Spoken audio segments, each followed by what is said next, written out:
La diferencia. Fisiología y fisiopatología desde cero hasta la frontera. Donde la fisiología se convierte en medicina. Con el doctor Juan Miguel Lezana. Temporada 1. El principio de todo. Episodio 3. El calcio, o el ion que da órdenes. En el episodio 1, vimos que estar vivo es mantener una diferencia. En el episodio 2, entramos a la mitocondria, la fábrica que paga esa diferencia. Ahora llega el ion que convierte esa diferencia en una orden. El calcio no es solo un mineral del hueso, ni un valor más en el laboratorio. Es uno de los mensajeros más poderosos de la vida celular. Ordena contraer, secretar, coagular, liberar neurotransmisores, activar linfocitos y, cuando se descontrola, también ordena morir. Desde una hemorragia obstétrica con hipocalcemia por citrato hasta la contracción cardíaca. Desde el receptor de rianodina hasta la hipertermia maligna. Desde la coagulación hasta la intoxicación por antagonistas del calcio, este episodio recorre una idea central. El calcio se volvió mensajero precisamente porque antes fue un veneno. La diferencia. Fisiología y fisiopatología desde cero hasta la frontera. Donde la fisiología se convierte en medicina. Con el doctor Juan Miguel Lezana. El calcio no solo vive en el hueso. Es el ion que ordena contraer, coagular, secretar, transmitir señales y morir. En este episodio, hipocalcemia, transfusión masiva, músculo, sinapsis, coagulación, sepsis, hipertempermia maligna y fisiopatología del paciente crítico. Un solo ion, 3 sistemas, 3 fracasos simultáneos. Tiene 26 años. Y acaba de tener a su segundo hijo. El parto fue normal. El niño está bien. Está afuera con su abuela. Y ella se está desangrando.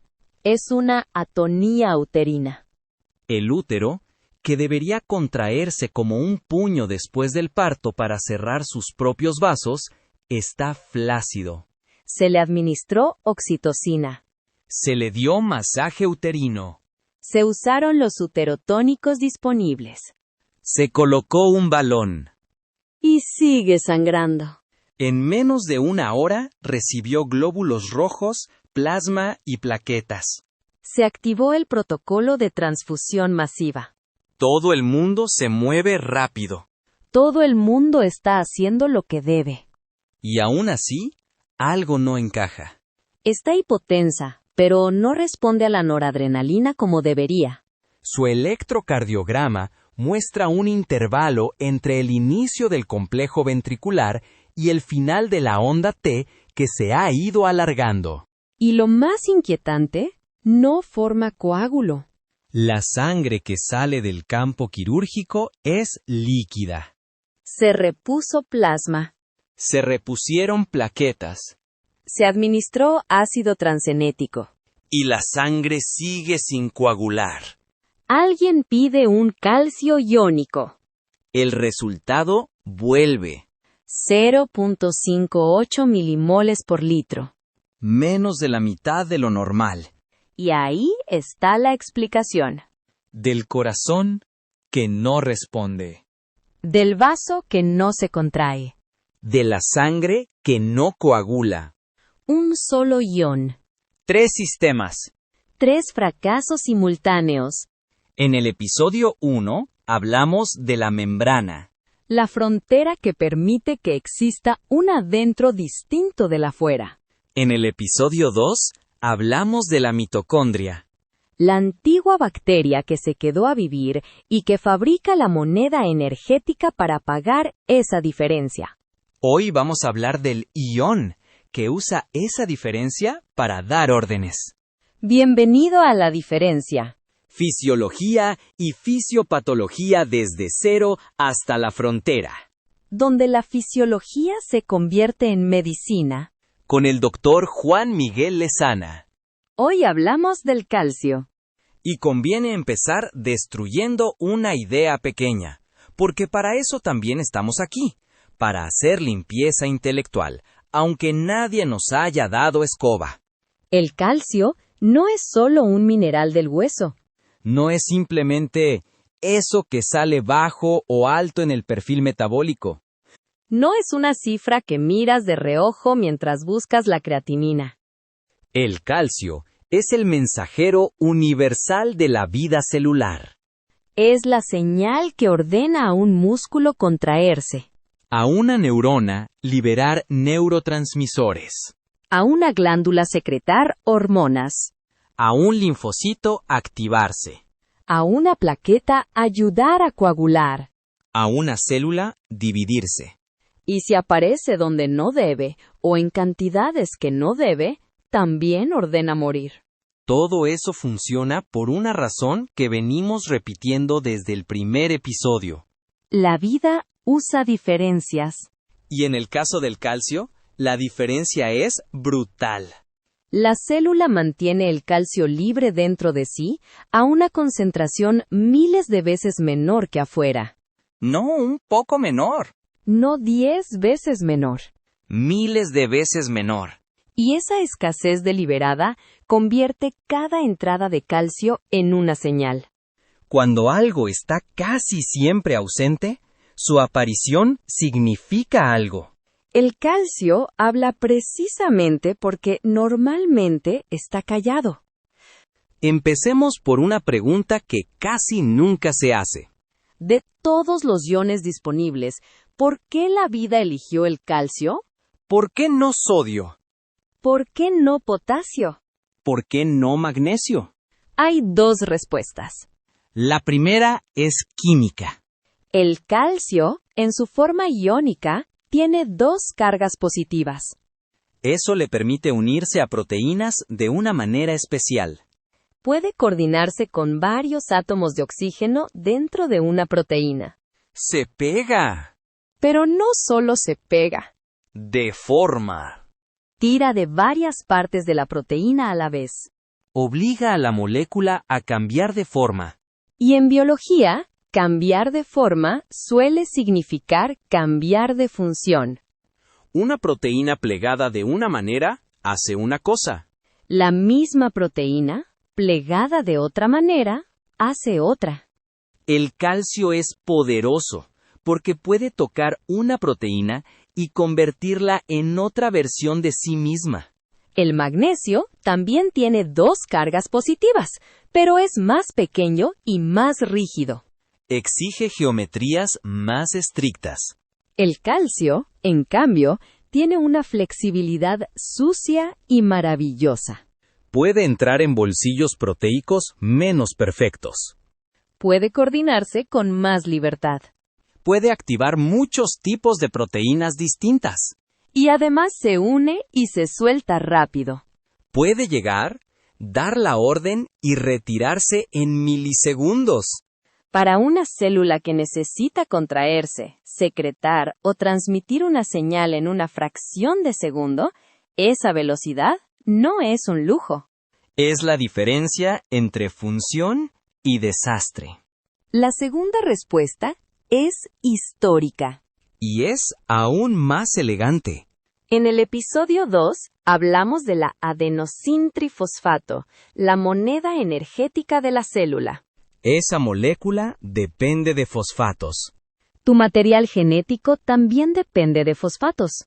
El esqueleto químico del ácido desoxirribonucleico y del ácido ribonucleico está hecho de azúcares y fosfatos. La célula usa fosfato por todas partes. Para guardar energía. Para regular proteínas. Para construir información genética. Para encender y apagar señales. El problema es que el calcio y el fosfato se llevan demasiado bien. Cuando se encuentran libremente en concentraciones suficientes, precipitan. Forman un sólido. Es exactamente la lógica química con la que se construyen tus huesos. Ahora, imagina una célula primitiva. Llena de fosfatos. llena de moléculas cargadas. Intentando funcionar en un mundo donde el calcio era abundante. Si el calcio libre entraba en exceso, el citoplasma podía convertirse en cemento microscópico. La vida no podía permitirse eso. Así que las primeras células hicieron algo simple. Expulsaron el calcio. Lo mantuvieron afuera. Lo encerraron en compartimentos. Lo redujeron dentro del citoplasma a concentraciones mínimas. Al principio, el calcio no fue un mensajero. Fue un peligro.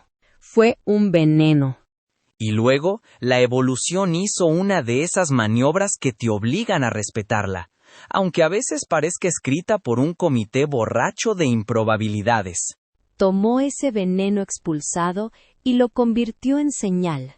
Porque si mantienes un ion casi ausente en el interior, cualquier pequeña entrada se vuelve visible. Si afuera hay mucho y adentro casi nada, abrir un canal durante un instante multiplica la concentración interna de manera explosiva. Una señal nítida. Rápida. Potente. Difícil de ignorar. El calcio se convirtió en el mensajero perfecto precisamente porque había sido expulsado por tóxico. Esa doble naturaleza es el corazón del episodio. Mensajero cuando entra con precisión. Veneno cuando entra sin control. Vamos a los números. Pero no quiero que los memorices como quien colecciona cadáveres de datos. Quiero que lo sientas. En el líquido extracelular, la concentración de calcio libre ionizado ronda 1.2 milimoles por litro. En el citoplasma de una célula en reposo, el calcio libre está alrededor de 100 nanomoles por litro. 100 nanomoles frente a 1.2 milimoles. La proporción es de unas 10.000 veces. En algunas células, incluso más. El sodio está más concentrado afuera que adentro. El potasio está más concentrado adentro que afuera. Pero ninguno juega en esta liga. El calcio no tiene una diferencia. Tiene un abismo. Y ese abismo es su poder. En una célula típica, en un momento dado, puede haber apenas unos pocos miles de iones de calcio libres en todo el citoplasma. Unos pocos miles. En toda una célula. Una escasez deliberada, casi religiosa. Por eso, cuando se abre un solo canal de calcio durante unos milisegundos, el interior cambia. No ligeramente. Cambia, como cambia una habitación oscura cuando alguien enciende un reflector. Pero sostener esa escasez cuesta. Como todo lo que importa en fisiología. La célula mantiene el calcio bajo con varios sistemas. Primero, una bomba en la membrana plasmática que expulsa calcio gastando adenosintrifosfato directamente. Es lenta pero precisa. No mueve grandes cantidades de golpe. Hace ajuste fino. Se encarga de limpiar los últimos restos. Segundo, el intercambiador de sodio y calcio. Lo conocimos en los episodios anteriores. Aprovecha el gradiente de sodio, ese gradiente que mantiene la bomba de sodio y potasio, para sacar calcio de la célula. En muchas células, especialmente en el corazón, hace trabajo pesado. Tercero, el retículo endoplásmico. O, en el músculo, el retículo sarcoplásmico. Este es un almacén interno de calcio. Una red de sacos y túbulos que atraviesa la célula. El retículo tiene bombas que meten calcio en su interior gastando energía. Dentro del retículo, el calcio puede estar en concentraciones muy altas. Es una despensa privada. Una reserva lista para ser liberada cuando la célula necesita una señal rápida. Cuarto, la mitocondria. La protagonista del episodio anterior. La mitocondria puede captar calcio. Y aquí empieza lo hermoso y peligroso. Si capta cantidades moderadas, el calcio estimula enzimas del ciclo de Krebs y aumenta la producción de energía. Es lógico, si una célula está trabajando más, entra más calcio, y ese calcio le dice a la mitocondria que fabrique más moneda. Pero si la mitocondria capta demasiado calcio, se acerca al desastre. Puede abrirse el poro de transición de permeabilidad mitocondrial. Se pierde el gradiente. Se libera citocromo C. Y la célula empieza a morir. La misma señal. 2 dosis distintas. ¿Más energía o sentencia? Bienvenido a la biología, donde el contexto lo es todo, y las respuestas simples suelen ser una trampa con bata blanca. ¿Cómo entra la orden? Hay 3 puertas principales. La primera son los canales de calcio dependientes de voltaje. Se abren cuando la membrana se despolariza. Traducen electricidad en química. La célula recibe un cambio eléctrico, abre un canal y deja entrar calcio. Los más importantes clínicamente son los canales tipo L. Están en el músculo cardíaco, En el músculo liso vascular. en el nodo sinusal, En el nodo aurículo-ventricular. y son el blanco de los fármacos que llamamos antagonistas del calcio. La segunda puerta son los canales activados por receptores y segundos mensajeros. Una hormona o un neurotransmisor se une a un receptor en la superficie celular.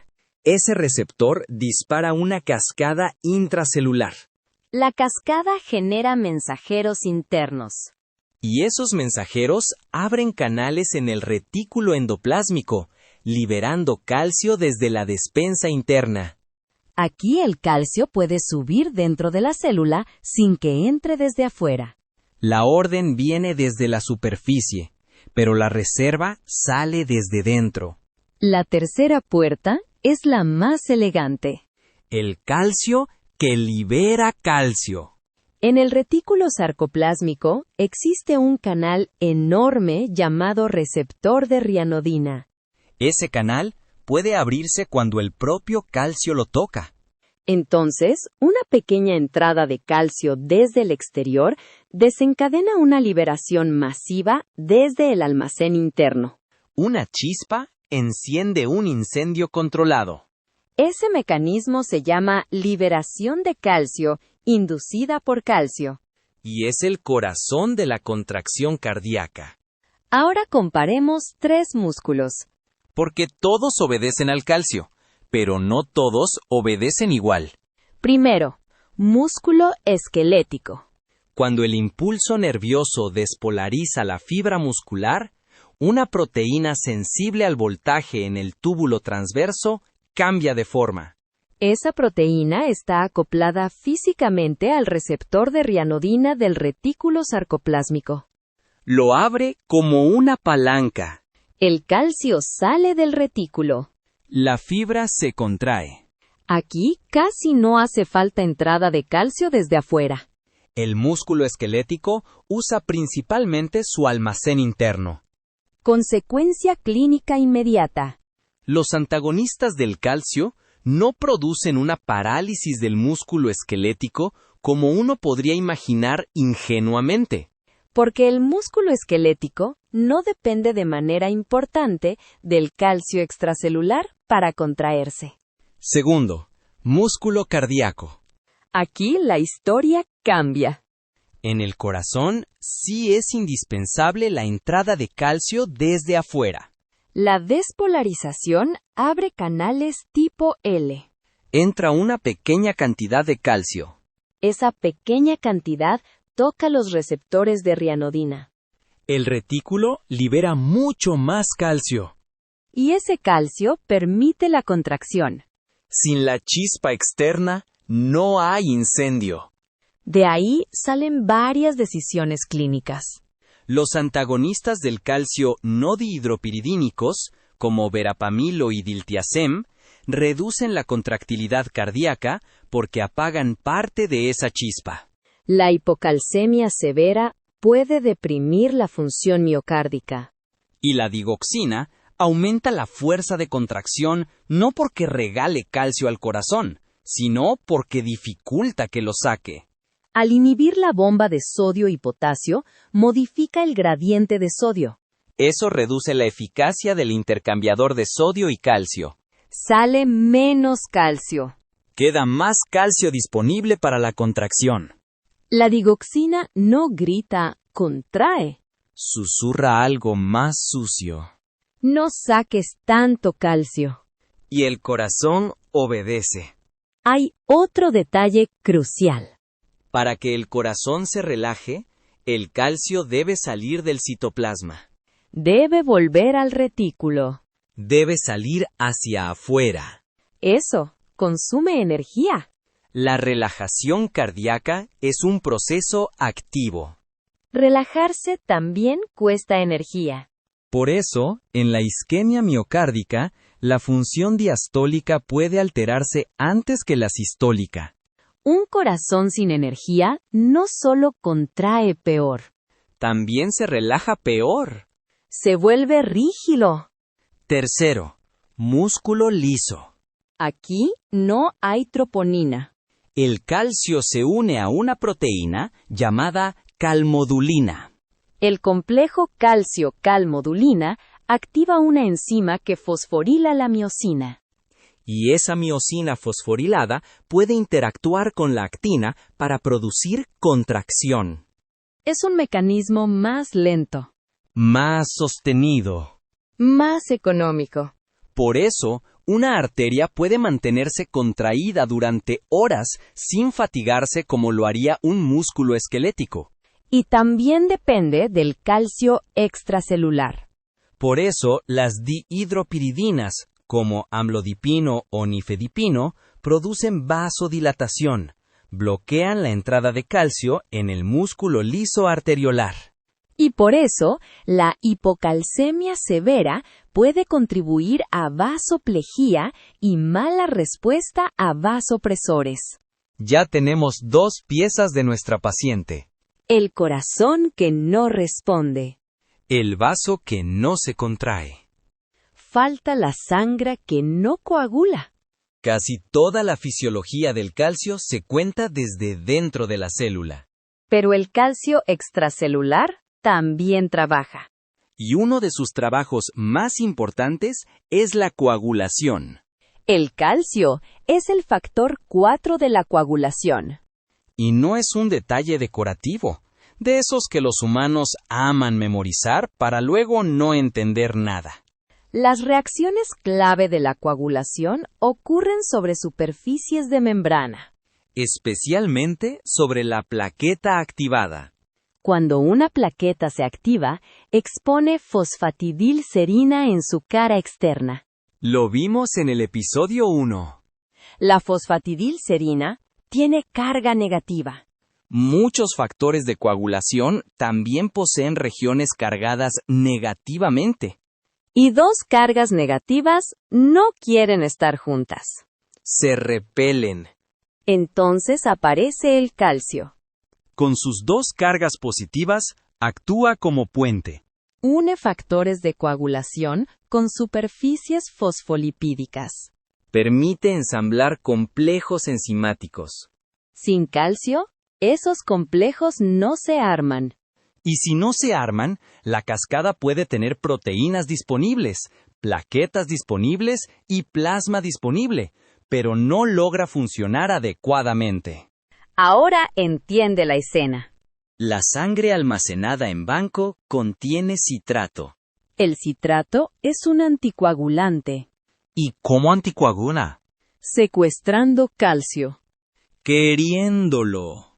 quitándolo de circulación. ¿En la bolsa? Eso es perfecto. Evita que la sangre se coagule antes de ser transfundida. El problema aparece cuando transfundes mucho, muy rápido, a una paciente en shock, fría, acidótica y con el hígado hipoperfundido. Normalmente, el hígado metaboliza el citrato. Pero si llega demasiado citrato y el hígado no lo procesa a tiempo, el citrato se acumula. Y empieza a hacer dentro del paciente lo mismo que hacía dentro de la bolsa.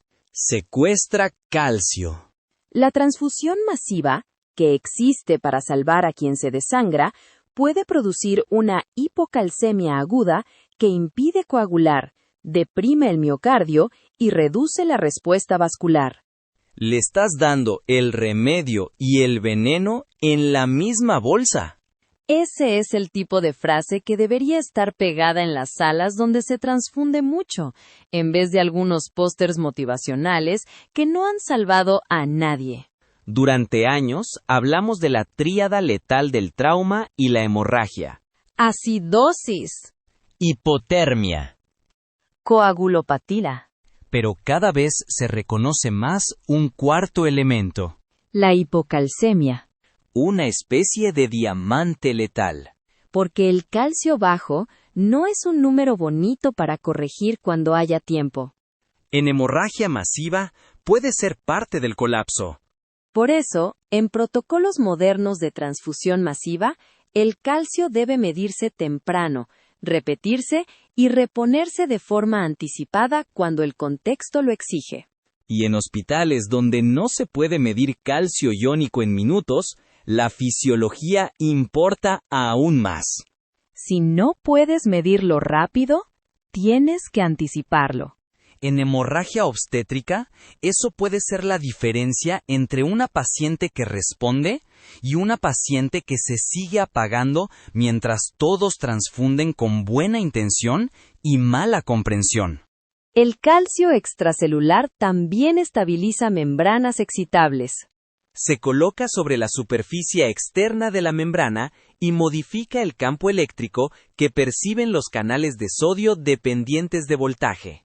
Cuando el calcio extracelular baja, esos canales se abren con menos estímulo.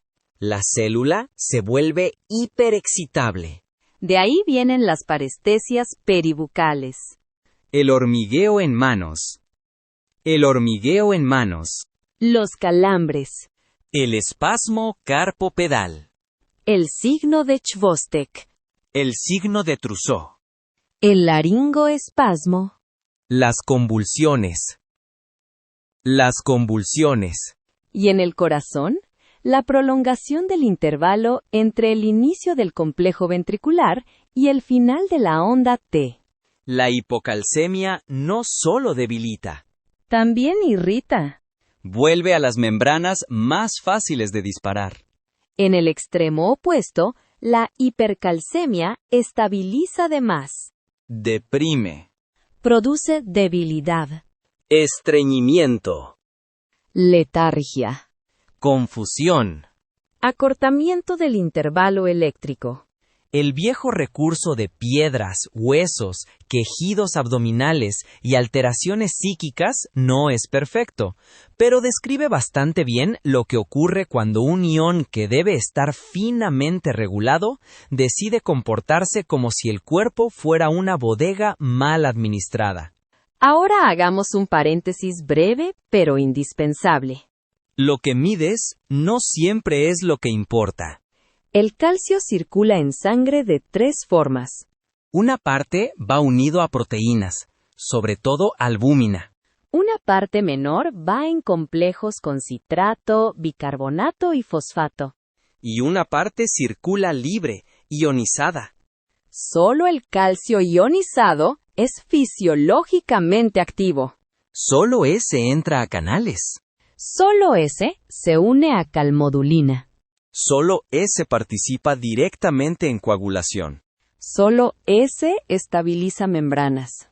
El calcio unido a albúmina existe, pero no trabaja. Está guardado. El calcio total, que suele aparecer en perfiles rutinarios, suma todas las fracciones.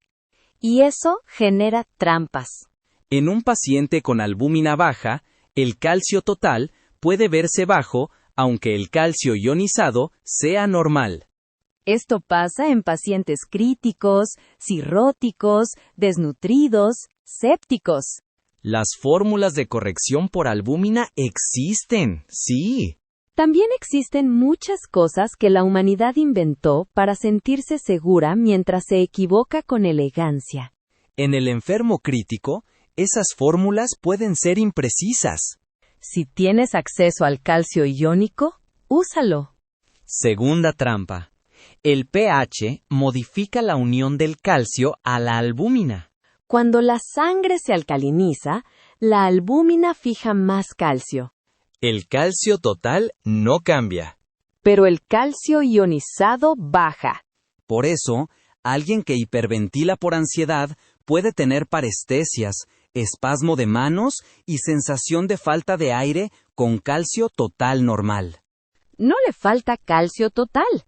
La alcalosis respiratoria escondió parte del calcio activo. Y por eso, corregir de manera brusca una acidosis con bicarbonato en alguien con calcio iónico bajo puede precipitar tetania o arritmias. No cambiaste el calcio total. Pero sí cambiaste el calcio que trabaja. Ahora preguntémonos de dónde sale el calcio extracelular. Tu esqueleto contiene más del 99% del calcio corporal. Pero el hueso no es simplemente una estructura dura que además guarda calcio. También puede verse al revés.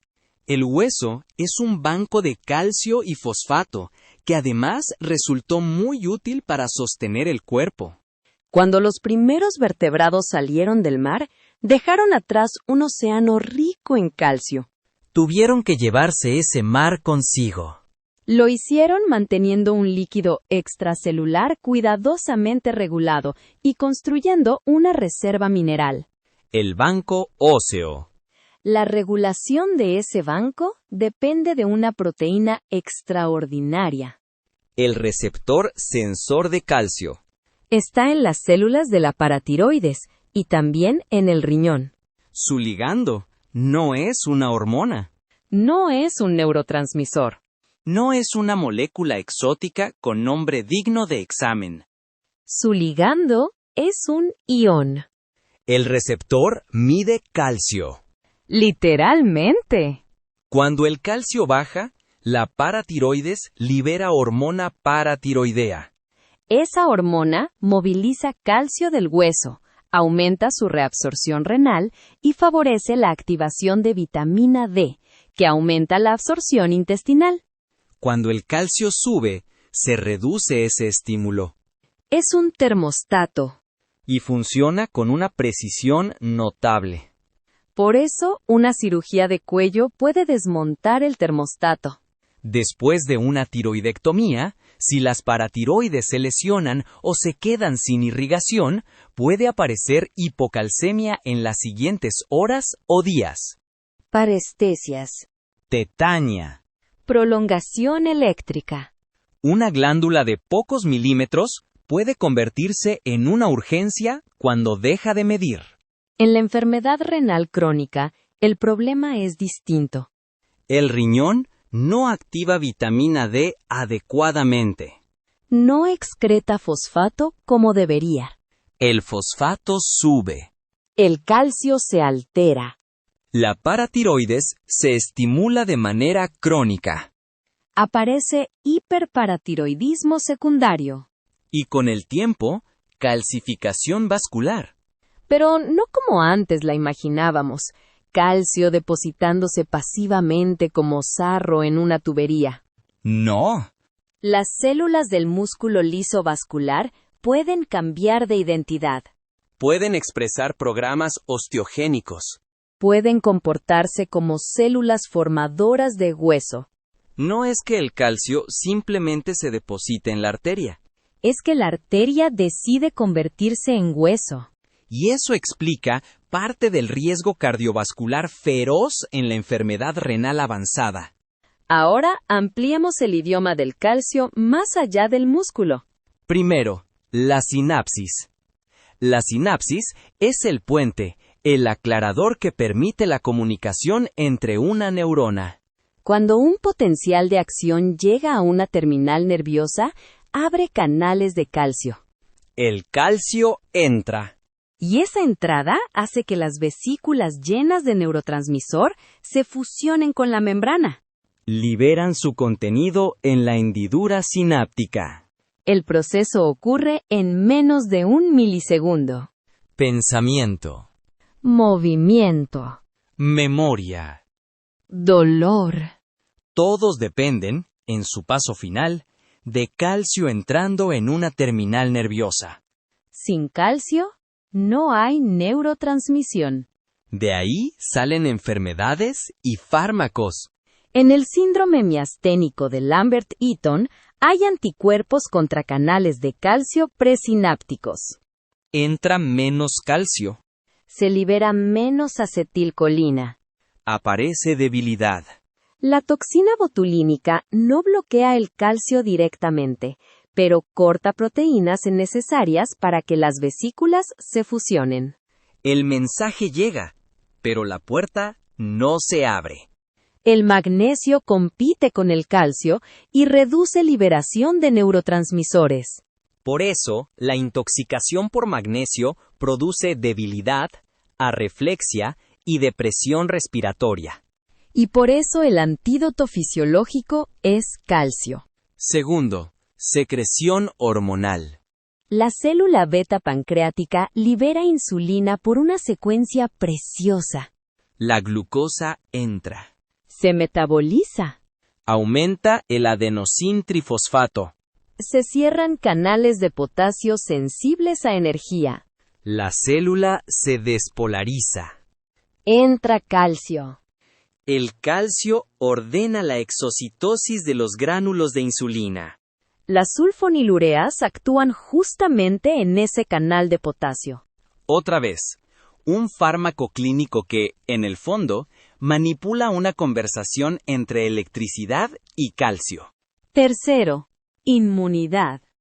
Cuando un linfocito T reconoce su antígeno, se genera una señal sostenida de calcio.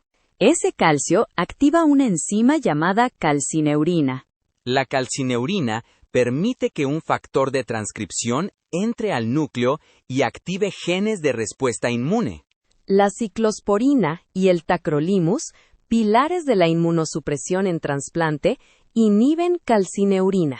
Es decir, una parte enorme de la medicina del trasplante se sostiene en interrumpir una señal de calcio dentro de un linfocito. Cuarto, muerte celular.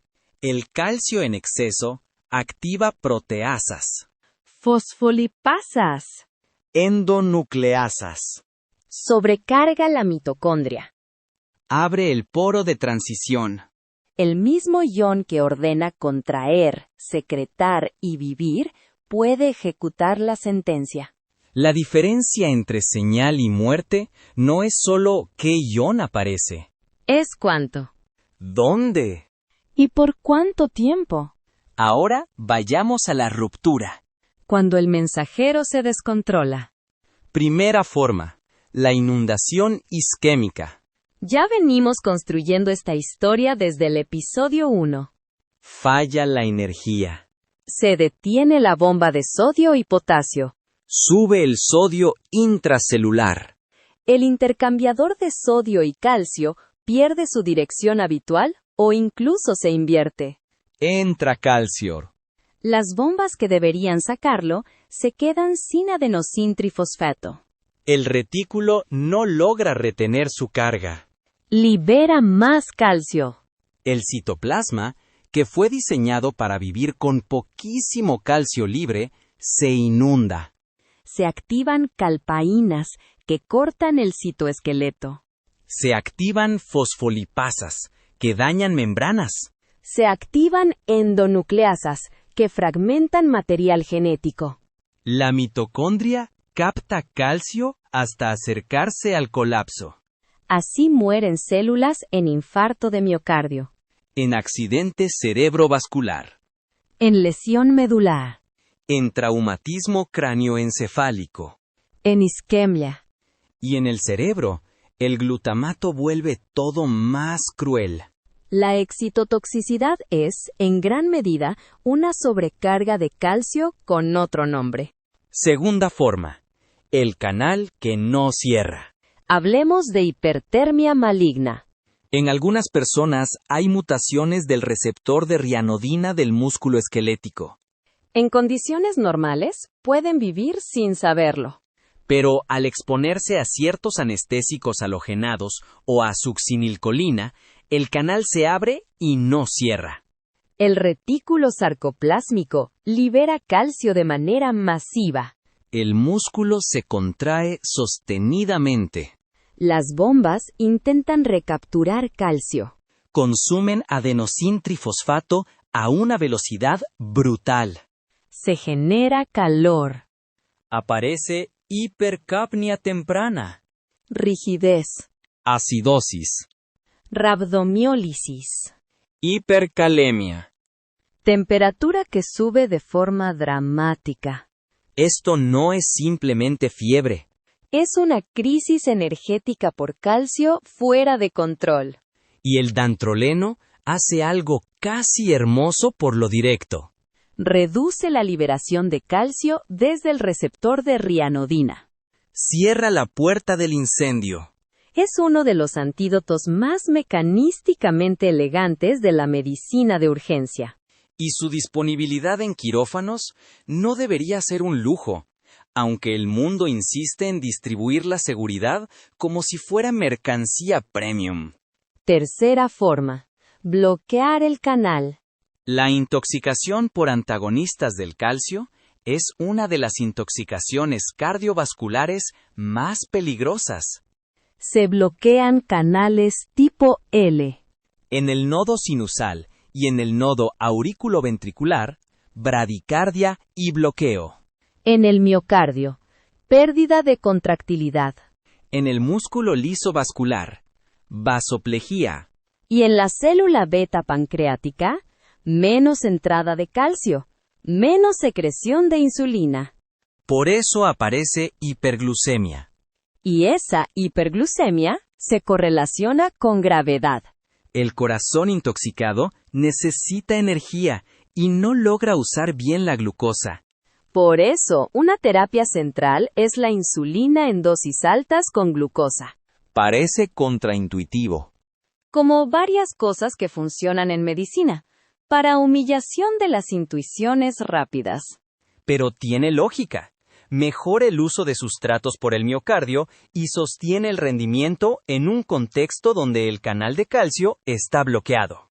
Además, pueden usarse calcio, vasopresores, glucagón en algunos contextos, emulsión lipídica o soporte circulatorio mecánico según gravedad. Pero la idea central es esta. Si bloqueas el canal que deja entrar la orden, el sistema cardiovascular pierde mando. Cuarta forma. El calcio del paciente crítico. Aquí viene una incomodidad honesta. La hipocalcemia ionizada es muy frecuente en la sepsis grave y en pacientes críticos. Y se asocia a peor pronóstico. Durante años, eso invitó a pensar. Si está bajo, repóngalo. Qué bonito sería si la biología fuera tan obediente. Pero no lo es. Algunos datos sugieren que administrar calcio de manera indiscriminada en sepsis podría no mejorar desenlaces e incluso podría ser perjudicial en ciertos escenarios. ¿Por qué? Porque quizá la hipocalcemia en sepsis no sea solo un déficit. Puede ser una respuesta adaptativa. Un intento de reducir calcio disponible en un sistema donde las células ya están sufriendo sobrecarga intracelular de calcio, estrés mitocondrial e inflamación. La práctica razonable no es corregir cifras como quien pinta una pared. Es reponer cuando hay repercusión clínica clara. Hipotensión refractaria asociada. Arritmias. Tetania. Prolongación eléctrica significativa. Coagulopatía por citrato en transfusión masiva. Hemorragia crítica. Pero ser prudente ante una cifra aislada en un séptico estable. Un número anormal no siempre es una orden de tratamiento. A veces es un intento del organismo de sobrevivir de una forma que todavía no terminamos de entender. Volvamos a nuestra paciente. Calcio ionizado, de 0.58. Su sangre no coagulaba porque sin calcio, los complejos de coagulación no podían ensamblarse sobre las superficies fosfolipídicas. Su miocardio no respondía porque la contracción cardíaca depende de una chispa de calcio desde afuera. Su vasculatura no respondía porque el músculo liso necesita calcio para obedecer la señal contráctil. Su intervalo eléctrico se prolongaba porque el calcio extracelular estabiliza membranas excitables. Un solo ión. 4 hallazgos. Un tratamiento. Se administró calcio intravenoso. Se continuó reponiendo durante la transfusión. Se calentó a la paciente. Se corrigió la perfusión. Se trató la causa del sangrado. El coágulo apareció. La presión respondió. El útero, junto con el balón y los uterotónicos, terminó por contraerse. La paciente salió viva. Con útero. Y con su hijo esperándola. Quiero subrayar algo. Nada de lo que salvó a esa mujer era tecnología sofisticada. No era una máquina imposible. No era una molécula experimental. Era un examen de calcio iónico, una ampolla disponible y alguien capaz de ver que 3 problemas distintos eran, en realidad, un solo mecanismo. Eso es lo que la fisiología te da. No solo información. Te da visión.